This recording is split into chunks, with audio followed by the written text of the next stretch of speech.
Welcome to the fifth lecture of module 5, that is on TIG or plasma based wire arc additive manufacturing. So in this lecture today we shall discuss about the introduction to TIG based wire arc additive manufacturing, where the deposition process will be discussed based on TIG and also deposition process based on plasma will be discussed. Then briefly the process cycle, that is as similar as it is for the MIG based WAAM. Again the process parameter, those are also very much similar with the MIG based WAAM. And then the geometric modeling.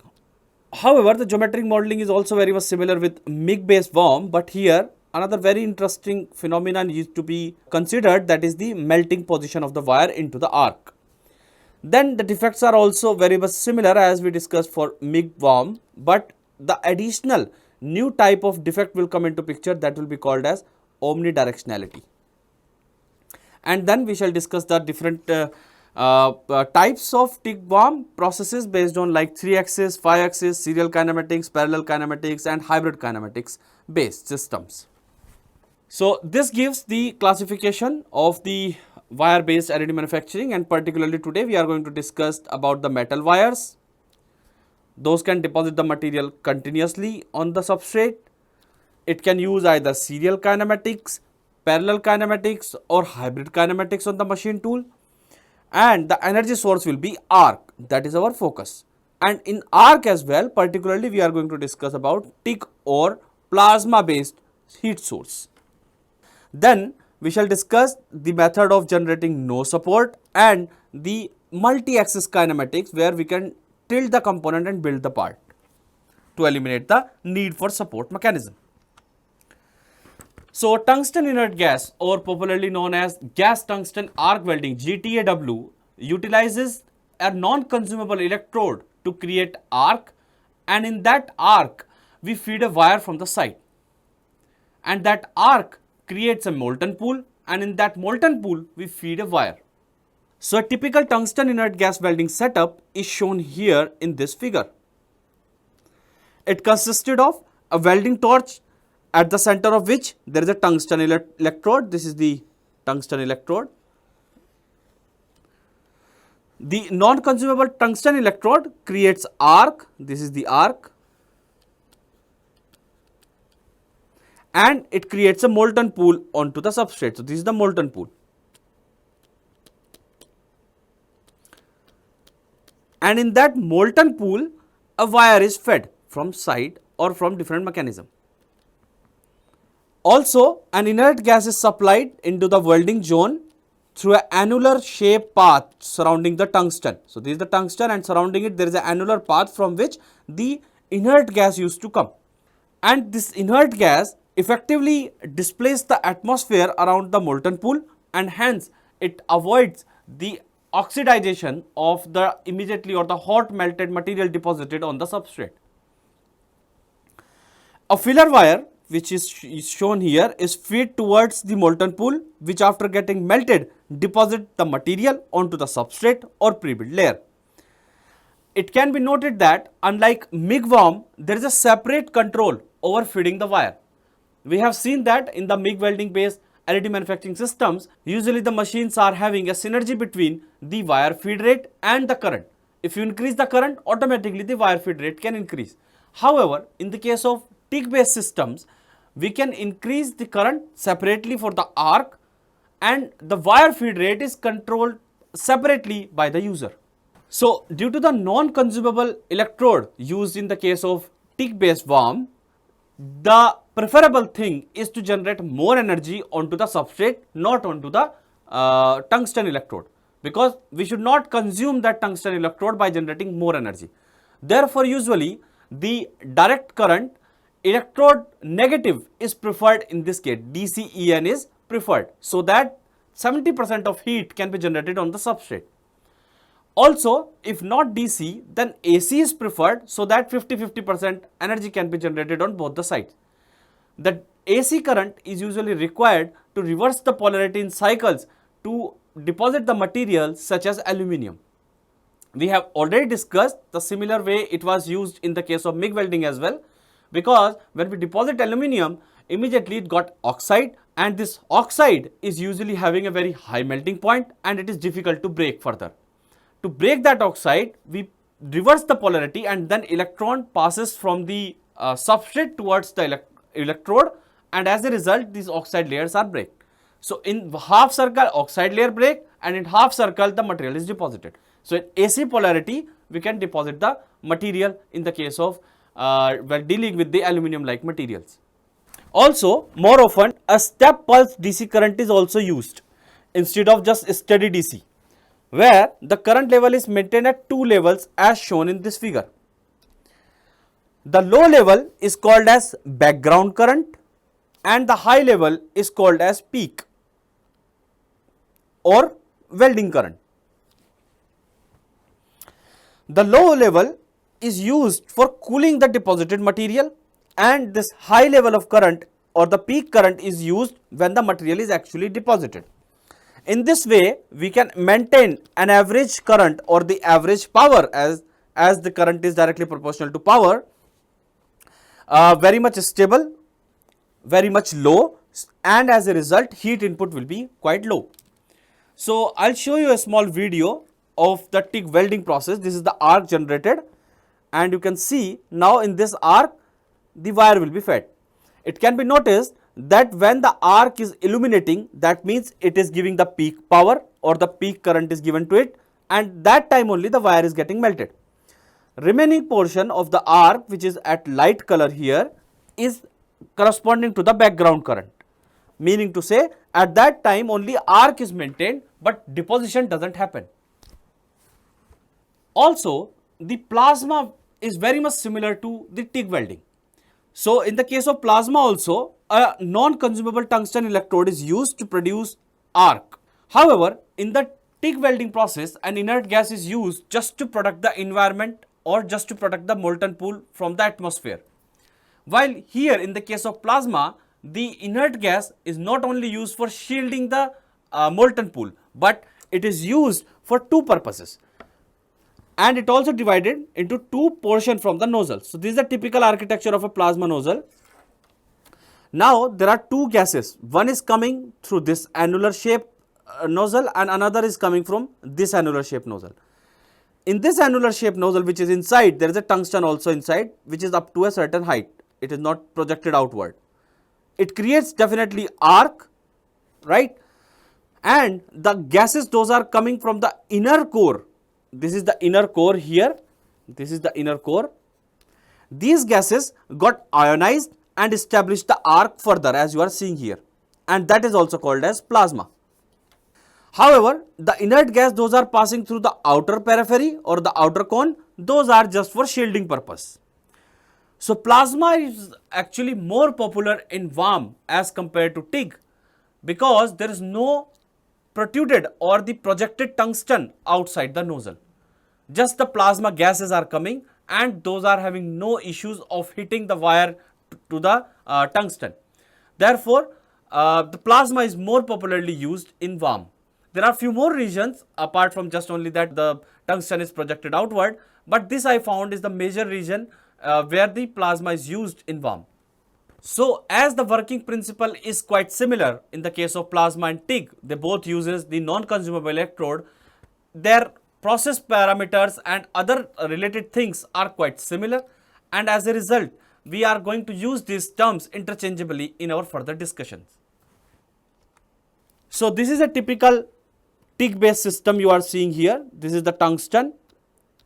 It is creating an arc, and that arc is creating a molten pool at the bottom, and in that molten pool a wire is fed.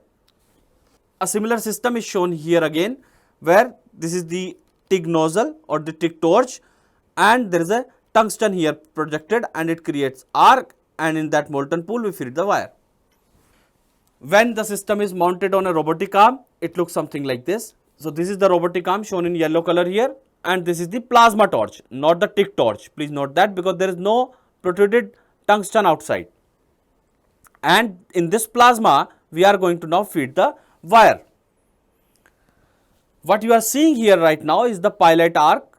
It is not the main arc, because main arc will be generated when the plasma will be passed through and the circuit will be completed between the substrate and the torch. So now the process parameters. So these are the various process parameters for the TIG WAAM. First is of course the power. Power is governed by the arc voltage, starting, main, reduced and final current. That is why P into V. So we know that power is equals to nothing but voltage into current. So these are the two main parameters corresponding to that the power is decided. The filler wire type such as the material composition, coating, coring, etc., wire diameter and wire feed rate. Please note that I have already mentioned this, that in the case of TIG or plasma based WAAM, the wire feed rate is separated from the current. They are not in synergy. You can separately control the wire feed rate and the current here. The next important category of the process parameter is the gas related parameters such as the gas proportion, gas pressure, gas flow rate, gas pre-flow period and gas post-flow period. Then the deposition related parameters such as the layer height, bead width, bead height or reinforcement height. The bead height is also called as the reinforcement height. The torch related parameters such as the distance between the nozzle and the base, that is also called as the standoff distance, distance between electrode tip and the base plate, that basically going to give you the arc length, and then the torch speed. The path related parameters such as which type of area filling path you are using, what is going to be the step over between the two consecutive passes and the machining allowances if required. So very much similar to the MIG WAAM, here also to start with the process we used to perform 3 experiments. First corresponding to the single bead experiment, the second is the multi-bead experiment, third is the multi-layer experiment. So this is an example of single bead experiment, this is multi-bead experiment and multi-layer experiment, and finally we get the component after getting the optimized parameter corresponding to these three experiments. So let us first discuss about the geometric modeling of the deposited material. We know that for the single bead, as we deposit the material, we need to assume some cross section profile of the deposited bead and try to find out the correlation with the process parameters. Here it is going to be very much similar as we discussed in the case of MIG WAAM. So single bead experiment, multi-bead experiment corresponding to XY plane where we used to find out the optimal step over, that also going to be very much same here. Also the multi-bead Z plane deposition, I mean the bead one over another, this type of deposition. So what will be the height of the thin valve if you are depositing after depositing 10 layers or something like that. So that can be obtained with a similar fashion, with a similar way which we did for MIG welding also. However, there is one interesting and very important phenomena corresponding to the geometric modeling, that is the melting position or droplet landing position. Let us observe this one. The wire is coming from side and the tungsten is creating an arc. As the wire goes into the arc, it absorbs some of the energy, and now it is very much likely possible that where the wire is going to melt, it may not hit the molten pool at all, and instead the wire may get melted at a certain location which is way before the molten material is getting formed. So in that case, from that height the material will be transferred into the droplet forms, and that should be called as droplet transfer of the material. It may be also possible that the wire is coming up to a certain height and then after that it is getting melted and creating a droplet, and that droplet is just connected with the molten pool, and hence a bridge transformation is happening. Bridge transformation means the bridge between the molten material and the wire is liquid material only, and that is called as bridge transfer. This is the most optimal condition of melting the wire into the TIG welding. But now if I further increase my speed of the wire, in that case wire may not get melted and it may directly hit the molten pool. And as the wire is not getting melted and it is hitting the molten pool or the substrate, in that case there may be a bend in the wire and this may not be desirable for us. However, the first case is also not desirable because it may happen you may end up landing the droplets offset from the axis where you want to deposit the material. Like an example, some errors corresponding to that are shown in this diagram. So here if you see, there is an offset in the deposition material. It is not exactly melting at the axis of the tungsten or at the center. It is melting slightly before that. In that case, if it is melting at some distance, maybe of 1.5 mm, then you see that our tungsten was here, but it is depositing material from this point onwards. This gap may increase further if the offset between the tungsten axis and the wire deposition or the droplet landing position is changing. So it highly depends on what angle you are feeding the wire and at what speed you are feeding the wire. So these few geometric parameters highly influence the wire feed rate, and it is becoming very much essential also if you are going to deal with very precise deposition by utilizing this technique. We have to identify that where these droplets are going to melt and form the bead to further study. So for that, there was a model developed in 2017 and you can refer to this journal for that, but I'll try to summarize this here and try to obtain a generalized formulation for the same. So as I have already mentioned, it is important to find out the droplet landing position in TIG WAAM in order to have a more accurate system. Therefore, a model will be shown with the following assumption here in this study today. So assumptions are the tip of the wire will be in weld pool after molten droplet formation. Hence, the tip of wire is assumed to be adiabatic. So if this is the tip of the wire, assume that there is a wire very long on the back. So this tip of the wire is going to be adiabatic and no heat will be transferred from this particular area. Heat will be transferred only from this region. That is the outer periphery of this cylinder, not the tip. The shape of the arc is assumed to be Gaussian. Distribution in each slice is also Gaussian, but shape of the arc, this bell shape, is also assumed to be Gaussian. Further, inside that, if I take any cross section at a particular height, for example, if I take a cross section at this particular height, I will obtain, let me draw this top view, I will obtain the arc cross section something like this, and the intensity inside this is also varying by Gaussian. So there are two things now. The shape of the arc is also assumed to be Gaussian, and also at each height, if I take the cross section, the intensity of the arc inside that is also varying by the Gaussian profile. Again, the next assumption is the height of the tip of the arc is the same as the arc length. So this is the arc length and this is going to be assumed as the height of the tip of the arc. The arc column boundary is positioned where 90% of the maximum heat flux occur.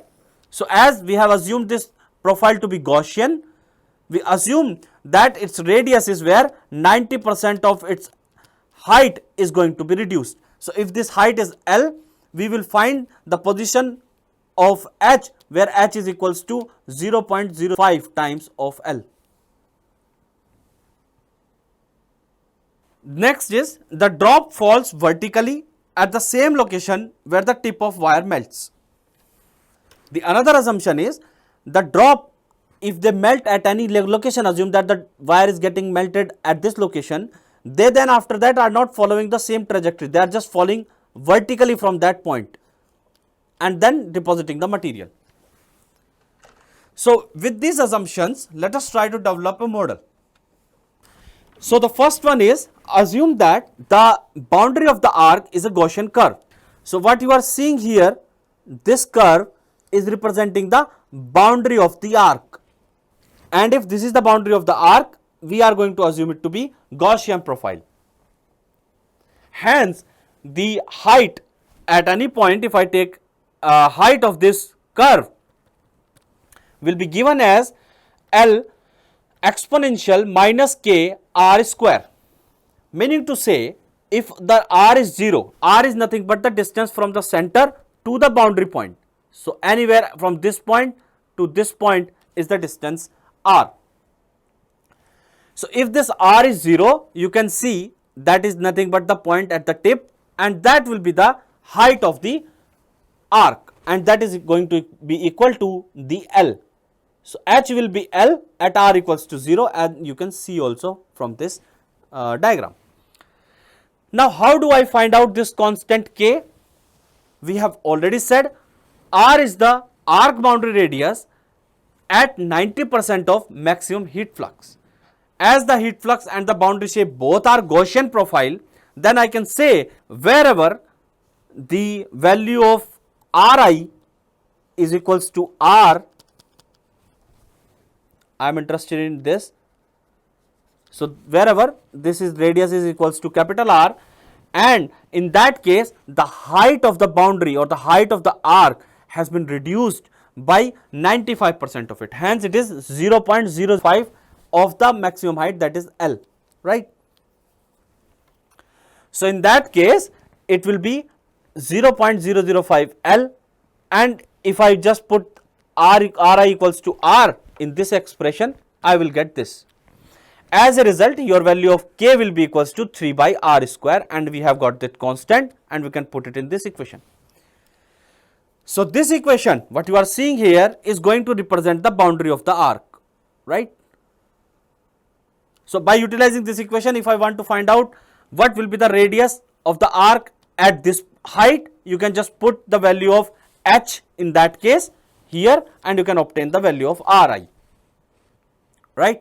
So for example, if I am interested at this hi, so this is hi, I'll just extend it up to this point. This radius from here to here, okay, this one will be nothing but capital Ri. Also, this wire assumed to be entered, assume that the wire is getting entered into the arc at this particular point, that is represented by R naught H naught, and it is going in a straight line. Now how can we find out the equation of this straight line? Assume that the wire is entering at this location and it is at an angle theta. So the equation of a line which is entering at an angle theta can be given as y equals to, as this angle is measured in clockwise manner, this will be minus tan theta x plus h y h, because at x equals to 0 at this location, because if I put x equals to 0, the wire is coming at this location at the tip, and it is meeting with the axis of the electrode or the tungsten at a height h. So that is why h here. Okay, so this is the equation going to be for my wire entering into the arc. The two things I need to know, only the angle at which the wire is entering, and also the offset or the distance from the substrate at which it is meeting with the center line or the axis of the electrode or the center line of the arc. So as I now know the equation of my line along which my wire is entering into, and given by y equals to minus tan theta x plus h, I can easily find out the relation between h naught and r naught. H naught will be nothing but the height of the point at which it is entering into, the wire is entering into the arc, and r naught is nothing but the distance of that point from the center line, and that is given here by r naught. Now if this is r naught and h naught, I can put it into this equation, and as a result I will have h naught equals to minus tan theta r naught plus h. Also at this location I want to find out the radius of this, right. I want to find out the radius of the arc, and it is very much same as r naught itself. This is because this is the entry point and they both are same on the outer boundary of the arc as well as the point on the wire, right. They are common here. Rest of the point on the wire may not be on the boundary of the arc, but this point is on the boundary of the arc. That is why r naught, the small r naught, is equal to capital R naught. Fine. So in that case, I can use my equation of the arc boundary, which says that H equals to L exponential minus 3 Ri square divided by R square. So Ri is R naught, that is this radius, and H naught is this height H naught, and as a result I can get it from here. So these equation will be used, but I am just in the beginning are noting down this equation corresponding to my equation of the arc boundary. So if the wire is moving in a straight line, right, with the velocity of Vw, that is the velocity of it, the entry point is P naught. If the wire is moving with in a straight line with the velocity Vw and the entry point is P naught, then we can easily find out the coordinates of the wire at which it is going to be melted. So assume that after time t the wire is getting melted and it is melting at this particular portion. So the tip of the wire is getting melted at this particular location. So how we are defining this location? I am saying it is at RT from the center, that is the distance from the center along the x-axis, right, and it is at HT from the substrate in the y direction, and that is why the coordinate of this point where the wire is or the tip is getting melted is given by PT RT comma HT. I can easily find out the position of this tip because I know the velocity of wire. Hence I know if this is the velocity of the wire in this vector along this vector, what will be the velocity of wire along this vector and along this vector, because I know this angle theta. Hence the velocity along the x-axis will be Vw cos theta and velocity along the y-axis will be Vw sin theta. If the wire is getting melted at this location, at this RT location after time t, then I can find out the length as well, and the length corresponding to x-axis from here to here. If you see here, from this point to the entry point, this distance will be cos theta v naught t, where cos theta v naught is the velocity in this direction and t is the time. Hence this will give you the distance travelled by the tip along the x-axis after time t. In a similar fashion, you can find out the distance travelled by the tip along the y-axis after time t, and that will be sin theta Vw t. Hence the coordinate of this tip where it is getting melted, RT and HT, can be given as RT equals to R naught. R naught is the x-axis position of the wire where it is entering into the arc, R naught plus cos theta Vw t, and in a similar fashion HT, this height will be HT will be equals to H naught minus sin theta Vw t. So it can be also noticed that this is my origin 0, 0, right, and in that case my left side measurement will be in negative, hence this R naught is going to be negative, and that is why I am writing a plus sign here, because this is already negative and we are increasing this negative coordinate by this value. And in the case of H, I am reducing, I am using minus term. It is because I am measuring, this is my 0, 0, and all my measurements in this direction will be positive.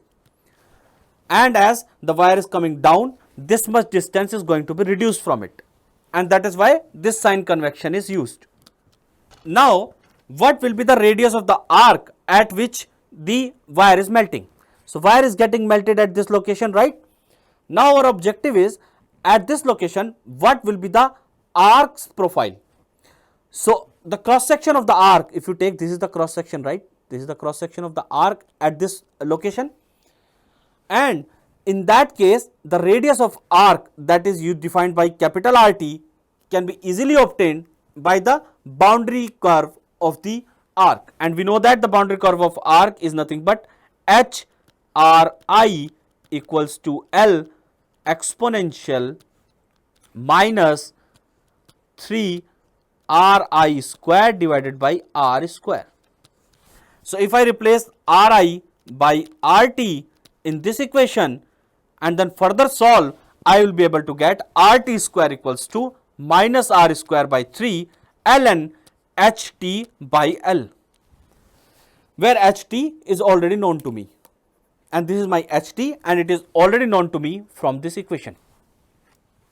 So as we have seen, the wire may get melted at anywhere when entering into the arc, and at different position the profile of the intensity distribution will be different. As I am showing here, this is the Gaussian profile at this particular location, this is the Gaussian profile heat distribution or the intensity distribution at this particular location, and this is the Gaussian profile of the intensity distribution at this location. So in a general, if I say there is a point at a distance Ri from here and at a height Hi from the bottom, and this is the location of this point, at that location the expression corresponding to the intensity distribution will be given by this formula. It is not having any H term here. If you notice, it is I, the intensity at this location I, Ri equals to I max exponential minus K Ri square. So what I want to emphasize here, that this expression is independent of Hi. There is no Hi here, right? It is because at any height from the bottom, at any height, if I take this cross section or this cross section, the intensity distribution will be Gaussian and will be dependent only on the distance from the center of the arc. Therefore, this is the equation for representing the intensity distribution at any cross section. So if I take a cross section at a height Hi and I want to measure the intensity at a particular distance Ri from the center, then this equation will be useful. So I am writing this expression here again. It says I at a distance Ri will be equals to I max exponential minus K Ri square. Now our objective will be to find out again this constant K, and this constant we have already find out for the intensity distribution in a Gaussian profile in the case of laser. But let us do it again.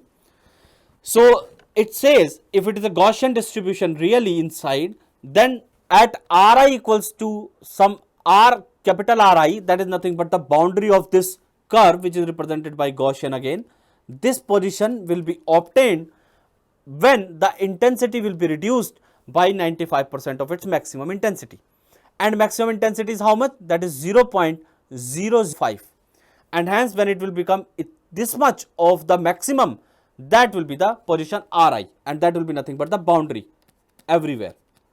So in that case, let me put this value as I max exponential minus K Ri square. When the I max will get cancelled, and we can easily obtain from here the value of this coefficient K, and K will be equals to 3 by Ri square. As a result, your expression for intensity will be I Ri equals to I max exponential 3 small Ri square divided by capital Ri square, where the small Ri square is nothing but the distance from the center of axis to anywhere into the arc, where capital Ri is the distance from the center of the axis to the boundary, okay, to the boundary of the arc. Now our aim will be also to find out this I max, what will be this maximum intensity. This also can be done easily. Let me take any arbitrary cross section from the arc, and the intensity distribution into that corresponding cross section can be given by this expression. Now let us try to find out the total power inside this. And how can we do that? Assume that this is the cross section of the arc at a particular height. Then intensity is varying maximum at this center and towards the boundary, and boundary is where 90% of its energy get lost.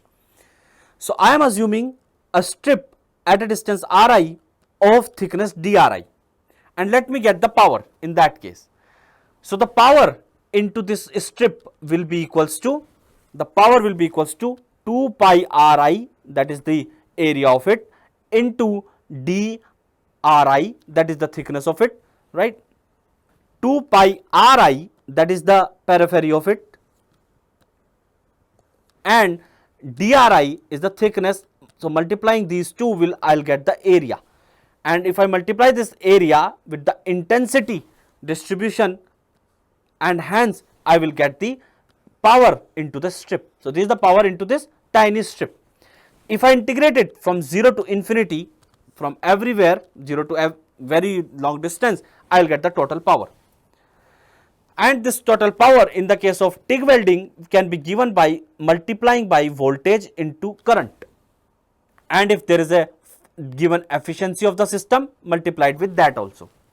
So eta Vi will be the total power, that will be equals to integration 0 to infinity, and let me replace the expression of IR also from this equation, and as a result I will have integration 0 to infinity I max exponential minus 3 Ri square divided by Ri square into 2 pi Ri dr.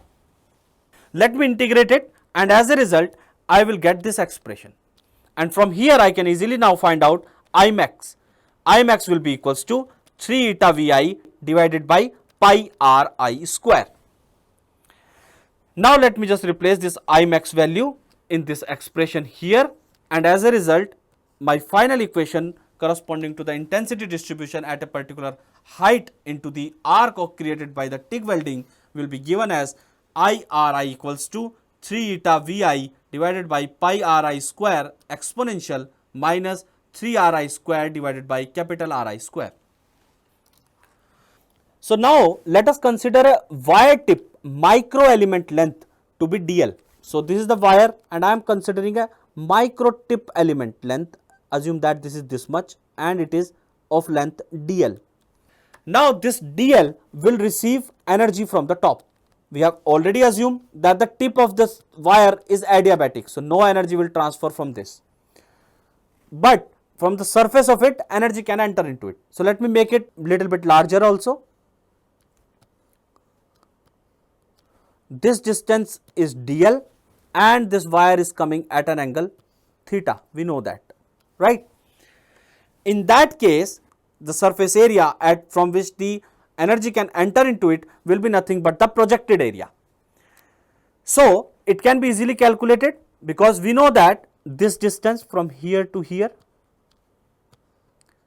it is 2Rw, twice of the radius of the wire. So the projected area will be 2Rw into dl, that is the area of this rectangle what you are seeing here, into cos theta. If I multiply it by cos theta, I will get the projected area, right? And that area, only that much area is going to receive the energy into the arc, right? And it will be given by 2Rw cos theta dl. Now the energy required to melt the tip of the wire can be given by this particular equation. It says Cp, this is mass and this is the temperature difference. So as the wire is entering into the arc, its tip, I am just considering only this much area, okay, this much length only, that is dl, and if the cross section is pi Rw square, that is the cross section of the wire, and if the length is dl, so they both get multiplied, pi r square dl will be nothing but the volume of the wire which we are considering here. And if I multiply it by density rho, that will give me the mass, and as a result Qm will be equals to Cp rho pi Rw square dl bracket Tm minus T naught. So this much energy is required to melt this tip of the wire of dl length. So this tiny tip what you are seeing here required this much energy. Now this is fine, but how much energy is available for this tip when it is traveling inside the arc? For example, you have the tip here and it is keep on traveling inside it. It's a very tiny small element we are considering. So after what time this much energy it will get absorbed when it will travel into it, it can be also easily calculated. We know the intensity, right, by this formula. So we can find out this intensity into the area from where it is absorbing the energy. We have already seen that. That will be 2Rw cos theta dl, and assume that if the whole thing is traveling into the arc after time t, the energy absorbed by this will be given as Q equals to integration 0 to t, this expression of I into the area of the projected area of the element. So let me write it as dA into the time dt. In dt time, wherever it will reach, that time, a small amount of time dt, and integrated from 0 to t. So from 0 when it is entering into it to the time t when it is reaching to, this element is reaching up to a certain position, the energy absorbed by it can be given as q. Now if you want to know whether it will get melted or not at this location or after time t, these two energies should be equal. The energy required by the wire tip to get melted, that is qm, should be equals to the energy absorbed by the small element when it is traveling inside the arc, and that is given as by q. So in that case, you have to consider and write a program maybe in MATLAB or another language so that you can simulate it and get your final result. So how it will work? Start with entering the value of the input parameters such as the melting point of the wire, the rho, the density of the wire, the velocity of the wire. So all these parameters you need to enter in the beginning. Then first calculate the value of qm required to melt the tip of the wire. Assume any value of dl, anyway that is not going to affect, but assume any value of the dl, and then find out the how much energy will be required to melt this tip. We have already seen that it was given as qm equals to m cp delta t, where m is nothing but the mass of the tip, and this is the tip you are seeing here, and the mass is nothing but rho pi rw square into dl. So this much energy will be required. So let us see when this tip is moving inside the arc, at what time this much energy will get absorbed by the tip. So for that, let us initiate the process. Initially at t equals to 0, 0 energy will be absorbed because the element is just outside, right? So no energy will be absorbed. But when the tip is moving inside, so assume that it has moved in a very small time dt and it has reached to this particular location. Calculate the energy absorbed, and this can be done by the formula which we have seen, q equals to integration 0 to t ir, the projected area ds, into dt. So by that equation you can very easily calculate the energy absorbed by the tip of the wire in a small time. Then keep on increasing this time and keep on adding the energy absorbed by the wire at this stage and the next stage. So for example, at this stage, for example, the energy absorbed is 0, but at this location the energy absorbed is q1, and at this location the energy absorbed is q2. So total energy absorbed by the wire tip when it is reaching to this particular location will be q0 plus q1 plus q2 and so on, and q2. So if this much energy is absorbed, let us check now whether this much energy, the q, is greater than the energy required to melt the tip. If it is greater, then fine, it means it will get melted at that location or before that location. But if it is less, that means further movement of the wire will happen.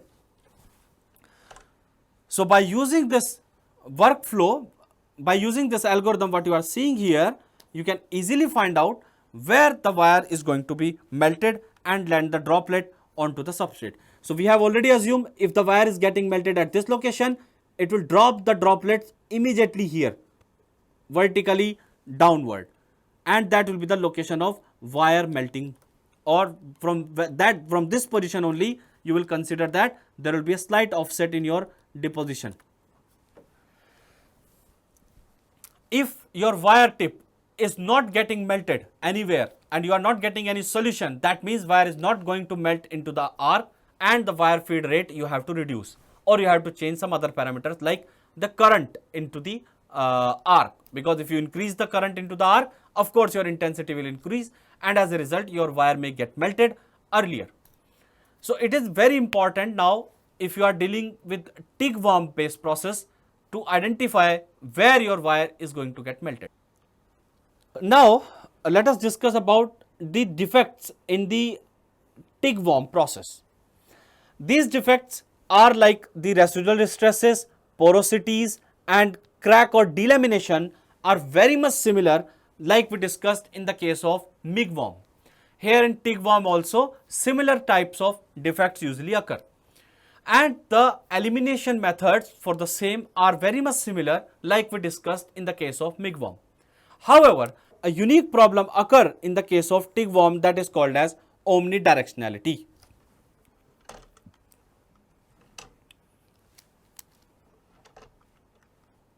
So what happened?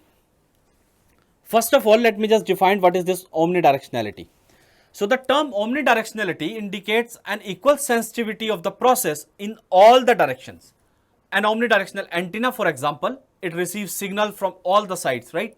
While a directional antenna can receive signal only from one side. In a very similar analogy, an omnidirectional process in the case of wire arc additive manufacturing can move in any direction without any issue.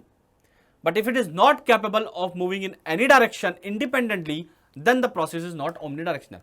And some additional auxiliary arrangement has to be made to make the process omnidirectional. So, as in the case of TIG-WAAM, you know that we feed the wire from one end like you are seeing here. So, this is the tungsten creating the arc, and into the arc and into the molten pool created by the arc we are feeding wire from one side.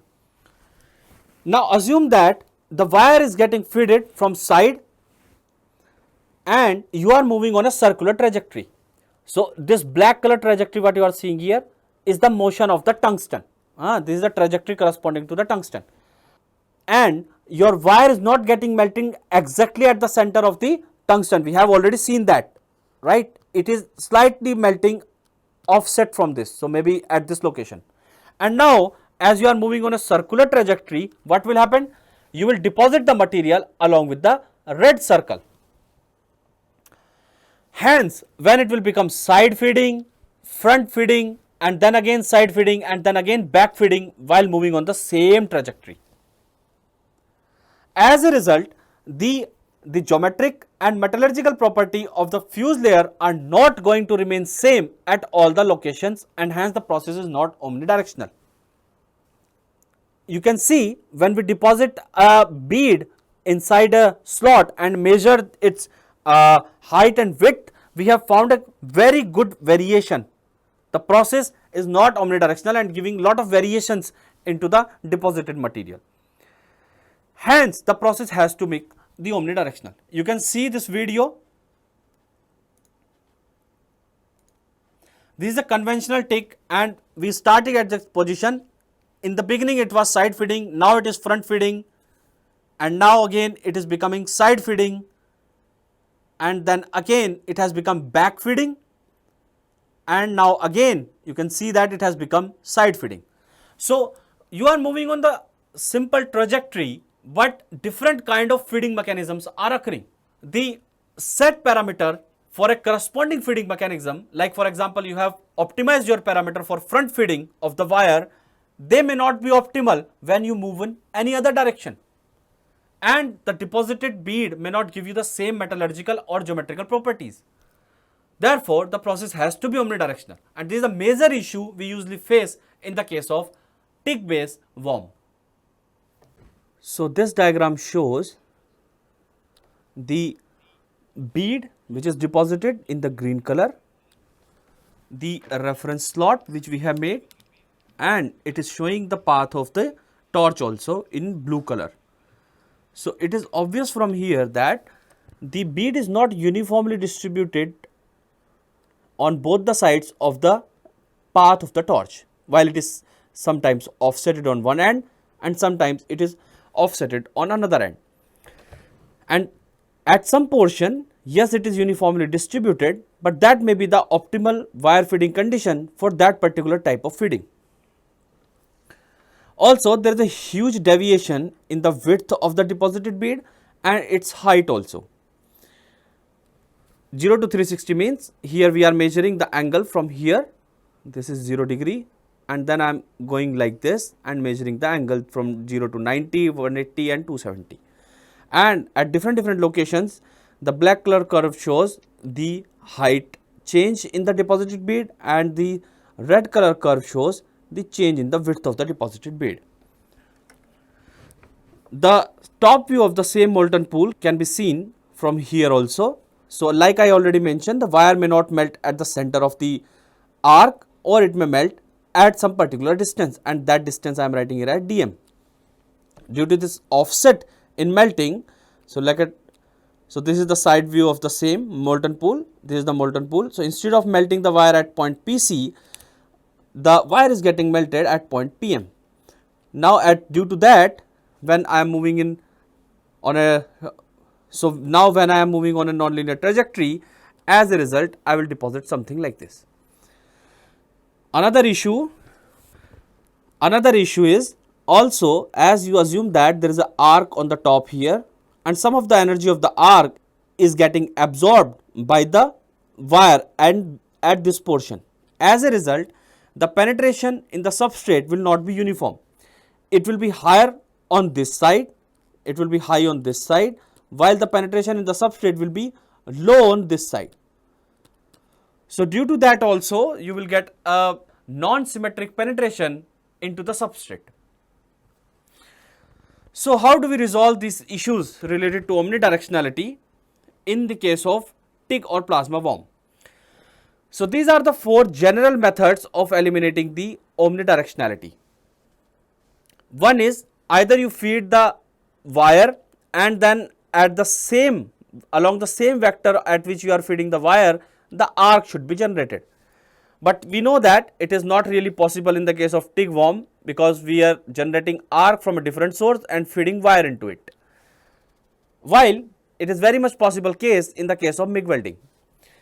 Another possibility is, we keep the arc at the center.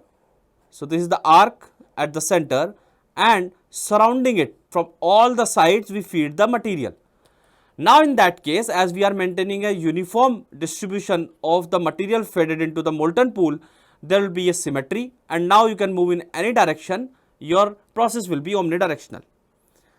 Other possibility could be, as your wire is at the center and you generate the arc in a conical form surrounding it, as you are seeing here. In that case, preferably you should have a hollow tungsten electrode type of arrangement. The fourth and the easiest one is dynamically adjusting the feedstock. This is the most common and the most popular method which has been adopted by most of the commercial systems of TIG WAAM. So here the wire is fed like this, and for example this is your direction of motion of the torch. Now if there is any angle maintained, theta, between the direction of motion and the wire feed, then it should remain constant, then the process will be omnidirectional. Now to do that, if I am reaching at another location and now I am moving in this direction which is tangential to the point on the curve, now in that case, to maintain the value theta between the vector Vt and Vw, I have to rotate my wire appropriately. So either we rotate the wire or we rotate the substrate, but this angle has to remain maintained, this theta should be maintained. Now let us look at how these systems will look like if we implement these methods which I just explained to you about the omnidirectionality.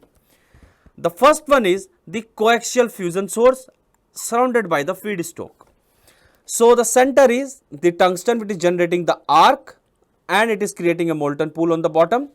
Now instead of having only one wire, we are going to have 3 wires, and these 3 wires are forming a cone like this. It's an approximate cone, but if you look at the top view of the arc, then you will find it in this manner, where the feedstock is entering into the arc at 3 different angles from 3 different sides, and it is making an approximate similarity around its center. Now you move in any direction, the condition for feeding the material will remain same. However, the better version could be if we could feed these wires in a conical form, but that is very difficult because wires are always available in the cylindrical form, and in the feeding them in a finite cone will be very difficult task. However, it is very much possible if you have powder as a raw material, but unfortunately with TIG we cannot use powder as a raw material. So for wire we have to just approximate the same thing and feed 3 wires from 3 different sides at a 120 degree apart angle.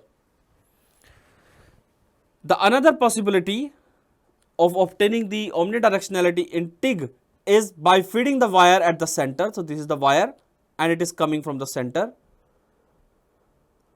and there is a hollow electrode, and there is an electrode here which is hollow in nature. So, as this is a hollow electrode, definitely you will be able to feed the wire at the center and this arc will be created. Now, it is nothing but creating a conical form of arc, right, and in that you are feeding wire from the center. Now, you move in any direction. If you look at it from top, you will see something like this. There is an arc generated by the hollow electrode, and at the center of the same you are going to feed the wire like this. Now, you move in any direction, the process will be omnidirectional. This has already been filed in a patent which I have mentioned here, the provision of having a tungsten electrode. So, it is very much possible. Next very popular method of achieving omnidirectionality in TIG is by dynamically adjusting the feedstock or deposition direction. So, as this is the wire you are feeding into the molten pool, right, and as the direction of the deposition is given by this vector and it is keep on changing. For example, it is at that location, that will be tangent to this. Now, if the torch will reach here, this will be the direction of deposition. What we want to maintain the angle between the wire feed and the vector Vt, the direction of the torch motion. So, to do that, what we can do, we can actually dynamically keep on changing the direction of Vt in such a way that this angle remains maintained. I will show you the same example where the TIG welding torch was used to deposit on a circular geometry. Here now I am going to rotate the substrate in such a way that a particular type of feeding mechanism will remain maintained. So, here you can see this is a front feeding, right, and all the time if you observe, it is the front feeding. While in the previous case which we have seen, that when the torch was moving and there was no motion on the rotary axis, the wire was giving front feeding, back feeding and side feeding and all at different locations. But here you have seen that it was always maintained front feeding. The another possibility could be we rotate the wire feeder itself. So, the wire feeder in that case will be attached with the bearing on another axis about the axis of the tungsten, and then it will keep on rotating around it accordingly. So, this is a CAD model of the same. So, here you can see there is a mounting available, and if the motor will rotate, you can see that based on the motion of the torch, the wire feeder is also changing its position and all the time the feeding mechanism is maintained. This will be called as the dynamically adjusting feedstock direction. So, most of the TIG based WAAM processes utilizes the dynamically adjusting the feedstock direction.